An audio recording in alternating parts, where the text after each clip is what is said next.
Hello, America. I'm Mark Levin. This is Life, Liberty, and Levin, a special edition. We're going to go through the 30-year history of the Democrat Party's effort to destroy the judicial confirmation process and address its latest victim. I said victim, Judge Brett Kavanaugh. So we're going to start right away. It started in 1987 on the floor of the United States Senate by Ted Kennedy. Go. Mr. Bork subsequently retracted the most Neanderthal of these views on civil rights and the First Amendment. But his mindset is no less ominous today.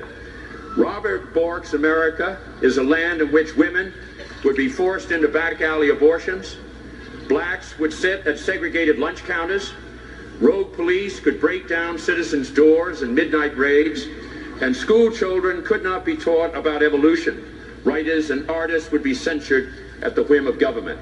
And the doors of the federal courts would be shut on the fingers of millions of citizens for whom the judiciary is and is often the only protector of the individual rights that are the heart of our democracy. America is a better and freer nation than Robert Bork thinks. Yet in the current delicate balance of the Supreme Court, his rigid ideology will tip the scales of justice against the kind of country America is and ought to be. The damage that President Reagan will... That's enough for Mr. Chappaquiddick. The attack, the smear, the character assassination on Judge Robert Bork, one of the smartest lawyers ever, one of the greatest professors ever, a tremendous circuit court judge, just smeared on the floor of the United States Senate. This began the process where Kennedy, Joe Biden, Dick Durbin, Patrick Leahy, and others, many of whom are still around, serving in the Senate, unleashed this unprecedented, historically unprecedented attack on a nominee. And they weren't done. A few years later, after the hearings were done in the Clarence Thomas case, they struck again with Anita Hill. And here's what Clarence Thomas had to say about that at the time. Go. Unequivocally, uncategorically, that I deny each and every single allegation against me today that suggested in any way that I had conversations of a sexual nature or about pornographic material with Anita Hill, that I ever attempted to date her, that I ever had any personal sexual interest in her, or that I in any way ever harassed her. Now let's stop right there. Notice, America, the Democrats today keep talking about old white men who dared to raise questions, that is, Republicans on the Senate Judiciary Committee, about the latest accuser. Well, there's Clarence Thomas. He's no old white man. He's a young African American, 1991, during his confirmation, questioned by old liberal white men, set up to be smeared and destroyed. Go ahead. And I think, more important point, I think that this today is a travesty. I think that it is disgusting. I think that this hearing should never occur in America. This is a case in which this sleaze, this dirt, was searched for by staffers of members of this committee, was then leaked to the media, and this committee and this body validated it and displayed it at prime time over our entire nation. How would any member on this committee, any person in this room, or any person in this country would like sleaze said about him or her in this fashion? All right. And he went on to call it a high-tech lynching, which is exactly what it is. There was a piece by the late great columnist Robert Novak. We'll call those first two Exhibit 1 and 2. Here's Exhibit 3. And it was at CNN. And he wrote, Washington, the Democratic filibuster against judicial nominee Miguel Estrada has little to do with the 41-year-old Honduran immigrant. What does this have to do with anything? Well, this is a piece written in 2003. That was 1991. It continues. It is part of a grand design to talk to death a succession of conservative judges selected by George Bush. So this is subsequent to Bork and Thomas. Democrats are intent on keeping the Senate from voting on any appellate nominations that do not meet the party's specifications. The extraordinary design, without precedent in 2 centuries of judicial nominations, was launched January 30th, 2003 in the office of Senate Minority Leader Tom Daschle. Present were Assistant Leader Harry Reid and 6 Senate Judiciary Committee Democrats. With all pledged to secrecy, the fateful decision was made to filibuster Estrada's nomination, and you'll know why in a moment. And that was only the beginning. One Judiciary Committee member there was Senator Edward M. Kennedy, the Senate's liberal lion. In private conversations with Daschle and in Democratic caucuses, Kennedy has pressed a plan to prevent President Bush from putting his ideological stamp on the federal bench. As Republicans returned this week from recess, they had no immediate response to this threat. Internal Senate sources depict a Senate minority on an audacious mission. Rare use of the filibuster to keep a judicial nominee off the bench is only the tip of the iceberg. Multiple filibusters would generate the first full-scale effort in American history to prevent a president from picking the federal judges he wants. At the January 30 meeting in Daschle's office, the 8 senators agreeing to filibuster the Estrada nomination did not discuss his merits or demerits as a nominee for the District of Columbia Appeals Court, second in importance only to the U.S. Supreme Court. Rather, the objections to Estrada were political and procedural. His confirmation, they agreed, would set a precedent that appellate nominees need not answer detailed questions and would make it hard to stop him as a possible future Supreme Court nominee. The senators talked about slowing down a Bush assembly line of conservative nominees and cited support from an energized Democratic base. Well, let's take a look at some of these internal memos that were publicly released. You heard Patrick Leahy, the senator from Vermont, going on and on a few weeks ago. They stole our memos. They stole our memos. What happened was the Democrats and the Republicans put their data on the same site, and the Republicans stole it. Now, I didn't steal anything, but these are in Men in Black, my first book, as they were publicly made at the time. The reason they're furious about the public revelation of these memos, because it shows the sleazy, outrageous activity of the Democrats in the Senate and on the Senate Judiciary Committee to try and destroy the reputations and careers of nominees who are not progressives, who are constitutional originalists. Now keep in mind, that's what's going on here. As I've said before, progressivism and constitutionalism do not work together, because the progressive model is to destroy the constitutional model. And for the left, the Supreme Court isn't a court. It's in many ways a Politburo, and they insist on controlling the Politburo. Why? Well, Woodrow Wilson tells us why, one of the first so-called progressive intellects. What did he say? He said, we must control the courts, and they shall control the future society. And in fact, they must rewrite the Constitution. That's what's going on here. The Democrats don't mind a quote of 3, maybe 4 constitutionalists on the court, but that's it. That's their holy grail. They will destroy anybody, any human being, who dares to say that I will uphold the Constitution, because that is what they don't want. Here are some of the internal memos. You can see June 21, 2002, to Senator Kennedy, Schumer, Durbin, Cantwell, and its strategy of judges. In addition, you can see timing of hearings. The consensus is to make Priscilla Owen, who is a nominee to a circuit court, the big fight for July 18th. And they go through. Miguel Estrada will be more difficult to defeat given the sparseness of his record. Next. Another one, July 18th, Priscilla Owen again, Miguel Estrada again. They have a real hate-on for Estrada. You're about to find out why in a moment. Senator Leahy took the important first step of asking for a memoranda that Estrada produced while working at the Solicitor General's office. Unfortunately, the Department of Justice has refused to turn over the memos. That has been the historic position of the Department of Justice, because the Solicitor's Office is the office that advocates on behalf of the federal government, and it's work product. It's attorney work product.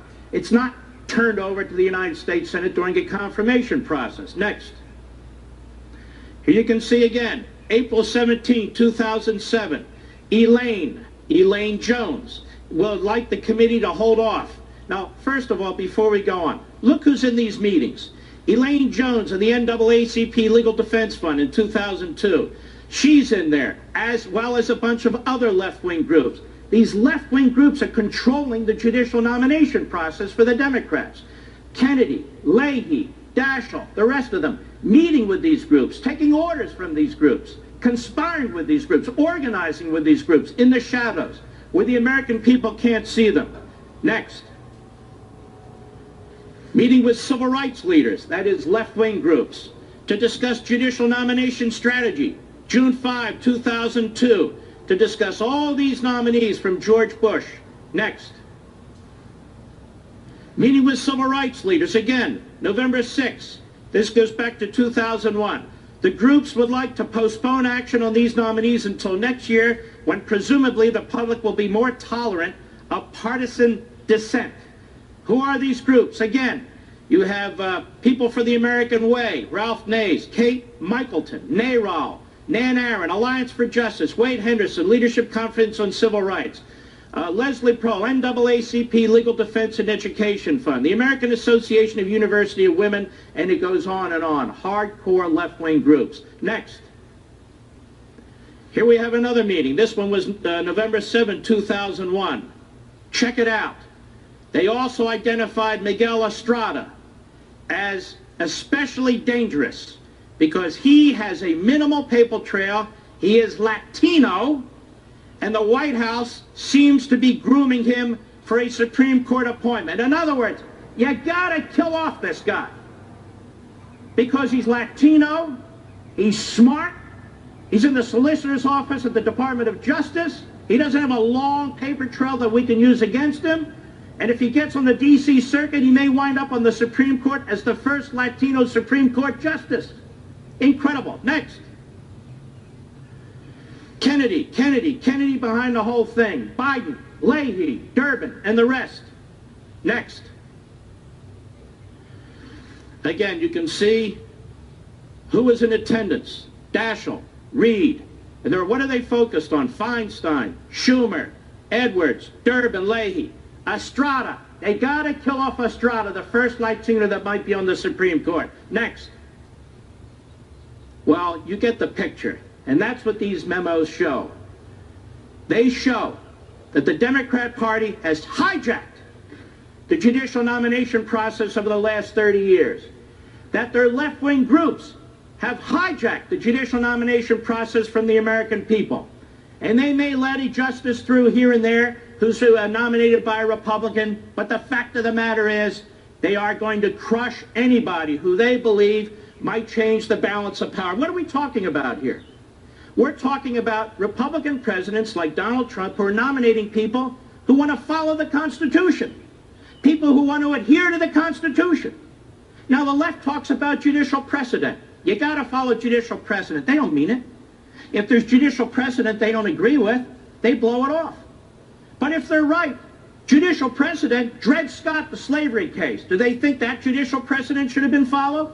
Plessy versus Ferguson, separate but equal. Do they think that judicial precedent should have been followed? Korematsu, the FDR case, Japanese Americans, internment camps. Do they think that judicial precedent should have been followed? Brown versus Board of Education reversed, Plessy versus Ferguson. They embraced Brown versus Board of Education, as do I. But if they hadn't applied the Constitution, that court, we'd still have Plessy versus Ferguson. I've got a lot more. But first, I want to remind you, check us out on LEVIN TV at crtv.com/mark, crtv.com/mark. 3 to 4 times a week, you can catch my show there, and we hope you'll join us and all the other wonderful hosts there, too. Or call us at 844-LEVIN-TV, 844-LEVIN-TV. We'll be right back.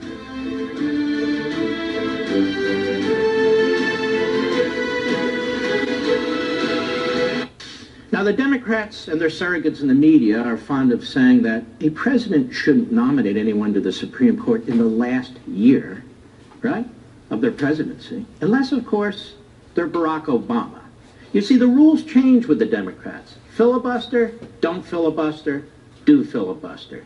Don't nominate in the last year of a president. Do nominate in the last year of a president. Don't nominate in the last year of a president. Just depends who the president is.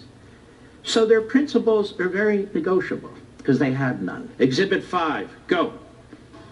It is my view that if a Supreme Court justice resigns tomorrow or within the next several weeks, or resigns at the end of the summer, President Bush should consider following the practice of a majority of his predecessors and not name a nominee until after the November election is completed. But it looks like Joe Biden, now vice president at the time, and his boss, President Obama, took a different position when Obama was president. This is from CBS News, March 16, 2016, Exhibit 6. Go. I ask that they confirm Merrick Garland now to the Supreme Court so that he can take his seat in time to fully participate in its work for the American people this fall. He is the right man for the job. So Antonin Scalia, unfortunately, passes away, and they want to put their guy in. A few years before, they said, no, you can't do that. Bush can't do that at the end of his term. Only Obama can do that, you see. But it gets even worse. Chuck Schumer, remember his name on all those memos? All those memos. He is the Svengali behind the whole thing, even today. Here's what he had to say this June 27, 2018. Let's check it out on C-SPAN 2. Go.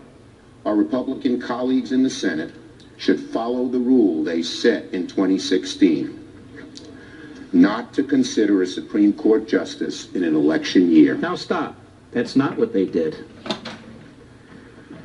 That's not what they did. First of all, it's not the last year of President Trump's even first term.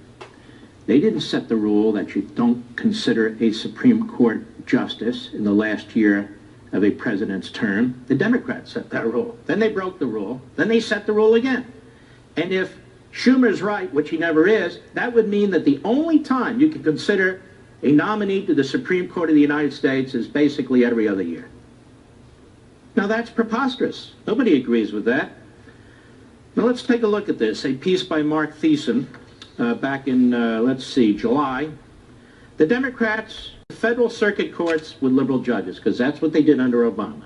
After Democrats won control of the Senate and the White House, they set about trying to fill court vacancies, particularly in the D.C. Court of Appeal.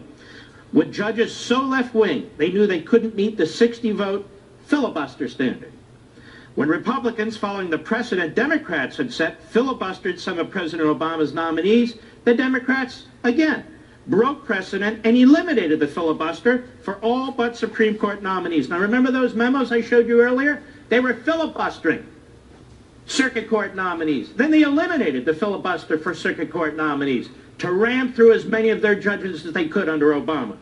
The short-term game of going nuclear was immense. Obama flipped most of the circuit courts from conservative to liberal majorities, including the D.C. Circuit. They did more than that on the D.C. Circuit, the second most powerful court in America.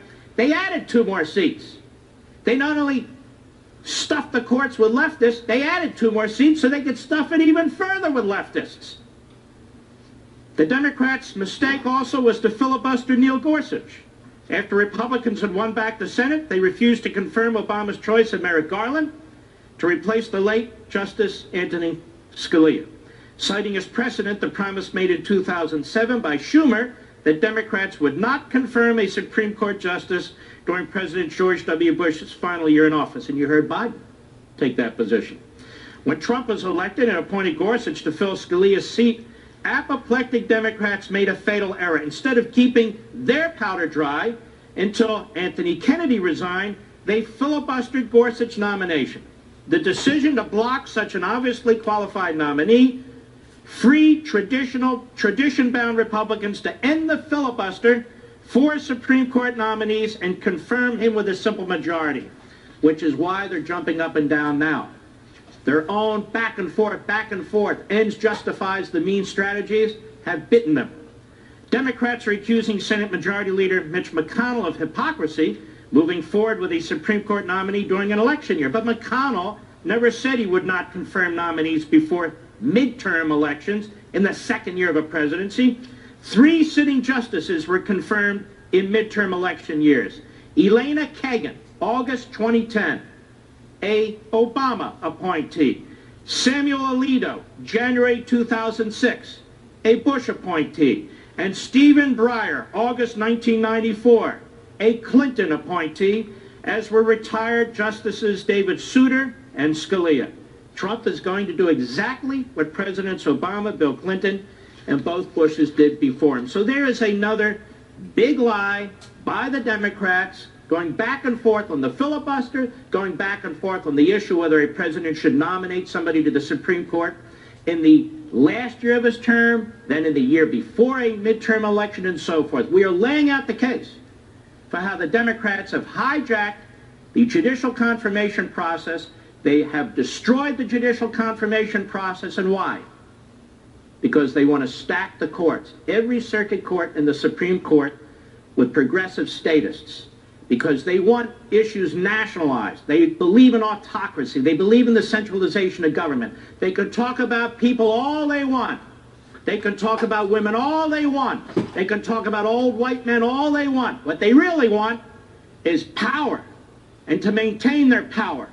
And all roads for them lead through the Supreme Court, just as Woodrow Wilson said they should. I'll be right back.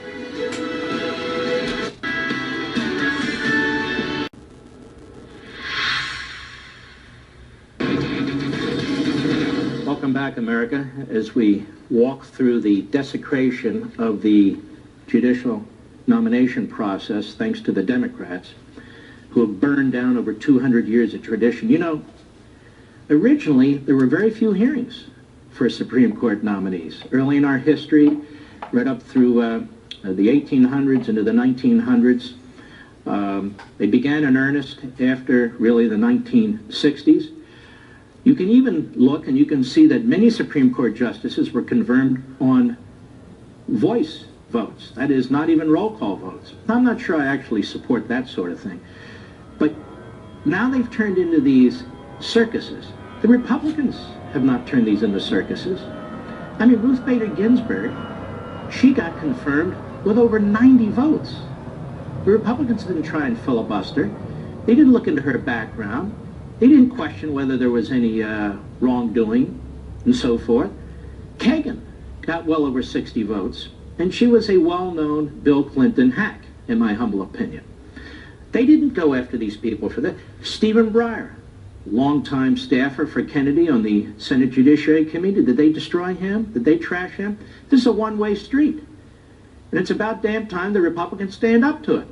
We don't need to listen to lectures by leftists about the rule of law. For the most part, they don't believe in the rule of law. I'm showing you they don't believe in the rules. We don't need to listen to leftists about women's rights. Last time I checked, we're all born of women, including white males. And you know what? I love my mother, I love my wife, I love my daughter, and I love my granddaughter. And I don't need to hear from leftists about what women believe. I hear from my own women in my own life about what women believe. And we can continue to go on here, but the fact of the matter is, the left tries to generalize these hearings so to try and make you believe that they stand for minorities, that they stand for women, that they stand for equal rights. Let me tell you something. They stand for a post-constitutional America. They stand for big centralized government.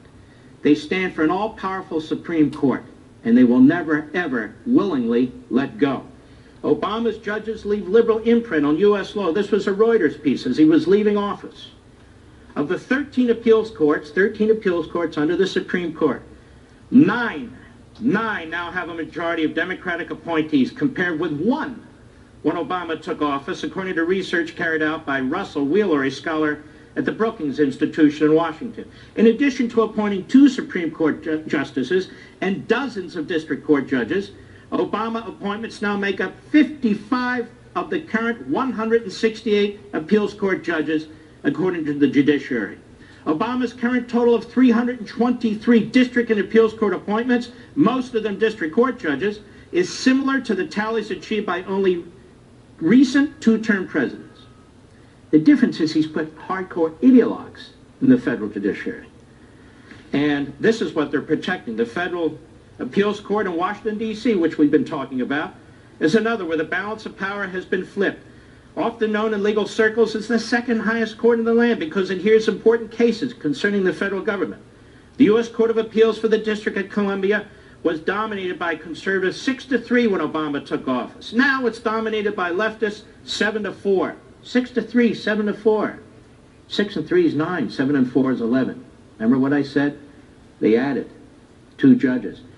It is the greatest power grab by the Democrats in the court since FDR tried to pack the Supreme Court. It's even greater because FDR failed. And you know what happened when FDR tried to pack the United States Supreme Court? His own vice president, who'd been Speaker of the House sometime before, worked behind his back to block it.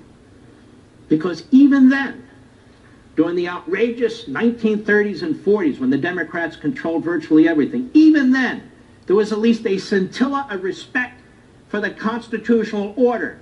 So they would not permit FDR to expand the number of justices on the Supreme Court. But of course, anything goes now with what the Senate Judiciary Committee does. I want to point out a couple of other things here too. Let's move on to Kavanaugh. I have a little list in my hands here. It's a list of 25 individuals who President Trump said, should he be elected, would consider for the Supreme Court of the United States. It was originally 21 and he added 4. You know whose name is on here among them? Brett Kavanaugh. Brett Kavanaugh. So it was known for a long time that Brett Kavanaugh might well be one of the individuals the President of the United States chooses to serve on the Supreme Court of the United States. It's been known. So anybody who was concerned about Brett Kavanaugh has actually had several years to raise those concerns, haven't they? Several years to raise those concerns. But they didn't raise those concerns in several years. Why is that? Well, we have a new accuser, Dr. Ford, a professor. Luckily, her name isn't Juanita Broderick, or they wouldn't care. Luckily, her name isn't Paula Jones, or they wouldn't care. Luckily, her name isn't Kathleen Willey, or they wouldn't care. Luckily, her name isn't Mary Jo Kopechne, or they wouldn't care. No, no, no, no. Suddenly, they care. So we have a hearing in the United States Senate. The hearing is completed.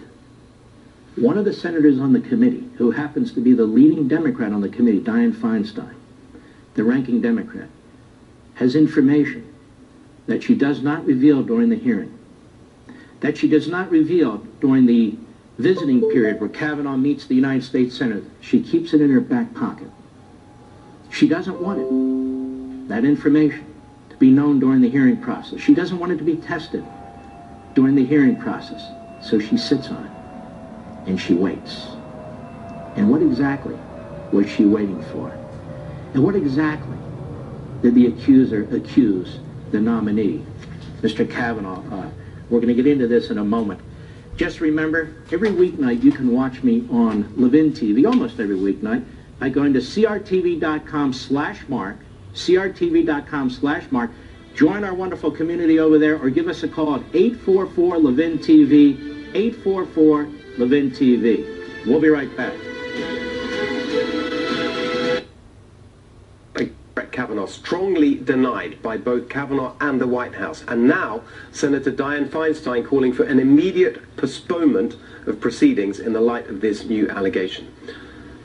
Everyone, regardless of political affiliation, should obviously be against sexual abuse and violence. And if we're going to fight, as we should, for gender equality and women's rights, we shouldn't just be against sexual abuse, we should speak up against it and insist that all victims are heard and respected.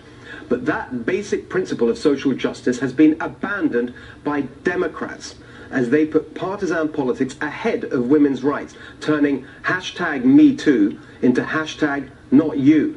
Not you if you've been assaulted by a Democrat. Not you if you threaten the left's political power. No, not you.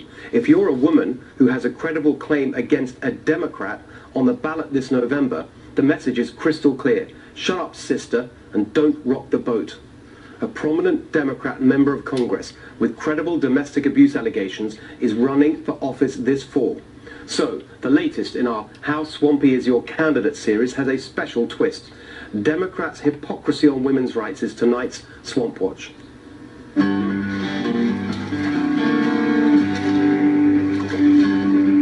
Deputy Chairman of the Democratic National Committee and Minnesota Congressman Keith Ellison is running to become Minnesota's Attorney General in November. Ellison's ex-girlfriend Karen Monahan has accused him of violently assaulting her. This is a text message she sent him. Keith, we never discussed the video I have of you trying to drag me off the bed, yelling the expletive out now, calling me an expletive and saying I hate you, expletive. Monahan has also released notes from a doctor's appointment stating Ellison's emotional and physical abuse. The document mentions Ellison by name. Someone recently tweeted at Ellison's accuser, Karen Monahan, asking if Democrats believe her. She replied, "No, they don't. I've been smeared, threatened, isolated from my own party." This isn't even the first such allegation against Ellison. In 2006, Amy Louise Alexander publicly accused Ellison of verbally abusing her while they were having an affair. She also said he grabbed and pushed her during an argument.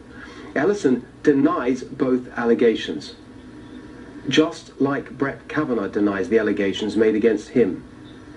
Of course, Democrat leaders, because they have such a strong, principled commitment to women's rights, would insist that both cases are treated the same, right?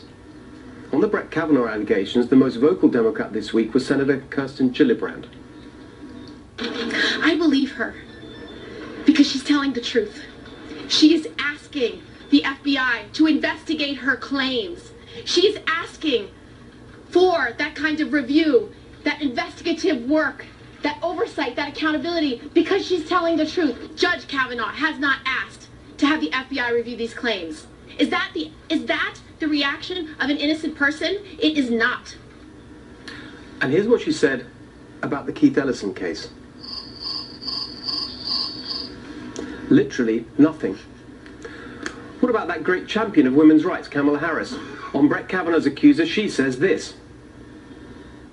I believe that that the FBI, Nora, to your point, it should be compelled to do its job in terms of completing their background investigation.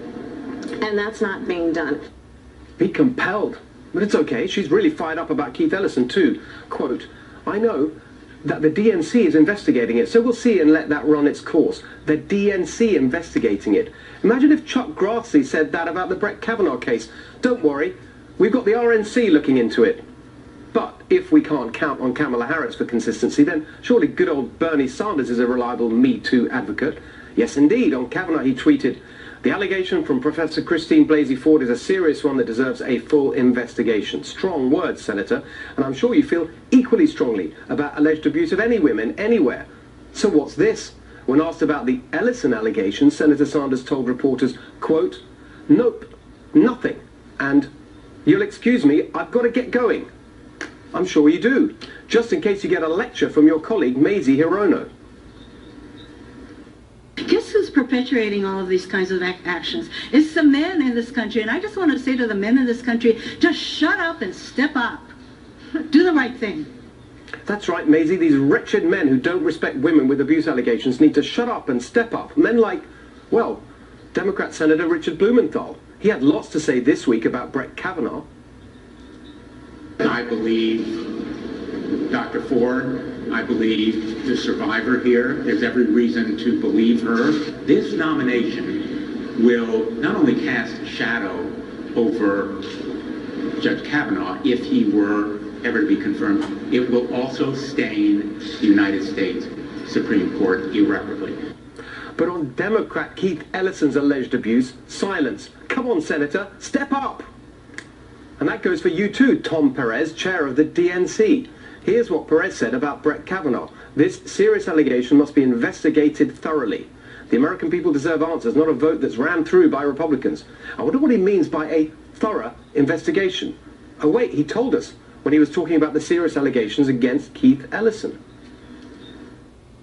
I mean, the matter is under review, and the Minnesota Democratic Party is conducting a very thorough investigation.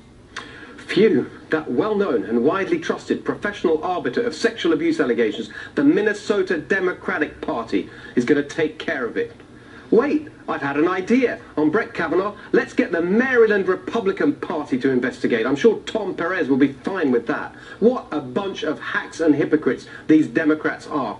I took that message deep into hostile territory on Friday when I went on Bill Maher's show. She was making an argument that basically he is guilty until he can prove himself innocent. And that is not something I think that we should accept. And furthermore, there's a hypocrisy to it. I wouldn't mind that so much if the same standard was being applied to others in her party who have had serious allegations made against them, like Keith Ellison. But that's not happening. What about Eric? Well, you can imagine how that went down. Isn't this country divided enough without Democrats politicizing one of the most long-standing and abhorrent issues in our society, the abuse of women by men, an issue that we're now, finally, thankfully, giving the priority it deserves? How can we unite against this vile behavior when it's me too if you accuse a Republican, but not you if you accuse a Democrat? Republican senators have shown respect to Dr. Ford. Can't even one, just one, prominent Democrat say, I believe her, when the alleged abuser is a leader of their own party?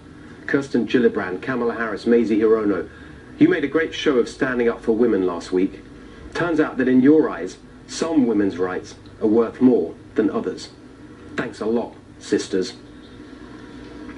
Tell us what you think of that on social media at NextRevFNC and at Steve Hilton X. Coming up, Mike Bloomberg for president in 2020. Really? We'll meet the man who knows next.